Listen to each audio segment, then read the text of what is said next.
And then I convinced myself, I'm like, bro, this is not even real.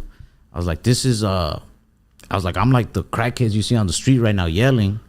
And this hotel room is in my head. Like I'm stuck in my own imagination. Like, and then I'd be like, no, I think the actual me would just be like, shut the fuck up. Like, shut the fuck up, lay down. Like, you're on drugs. Like, shut the fuck up.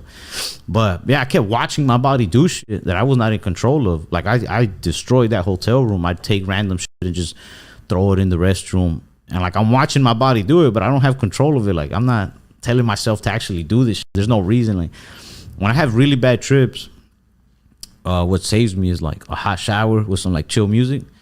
And when I finally started to like snap out of it, like at fucking 6 in the morning, the trip started around like midnight.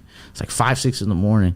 I would get little glimpses because, you know, as it's coming on, as it's wearing off, it's kind of like in waves. Mm-hmm. So I would get little glimpses of like soberness, and I'd not all the way sober, but sober enough to where I can walk to the shower and want to turn it on. But I could not for the life of me. You could have had a gun to my head. I could not figure out how to turn the faucet.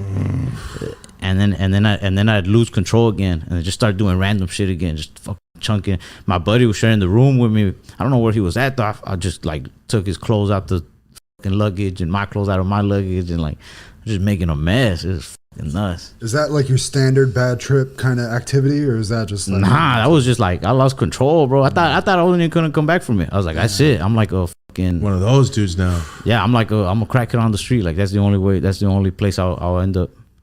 Sounds horrible. Yo, yeah. I just checked in Ralph Barbosa. 3 hours later, yo, fucking come help me, bro. Let's go screaming in this room. Yeah. When I sobered up, I was like, bro, I'm never gonna do that again.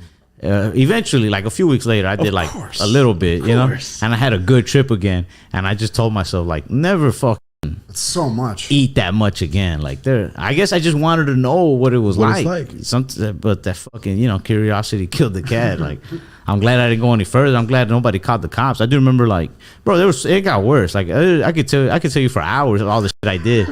But there were times where I was being so loud in there that people were banging on the walls to shut up, and I kept thinking it was like voices and shit. But I'm like, once I snapped out of it and I remembered that people were banging on the walls, I'm like, what if somebody called the cops? What if I called the cops?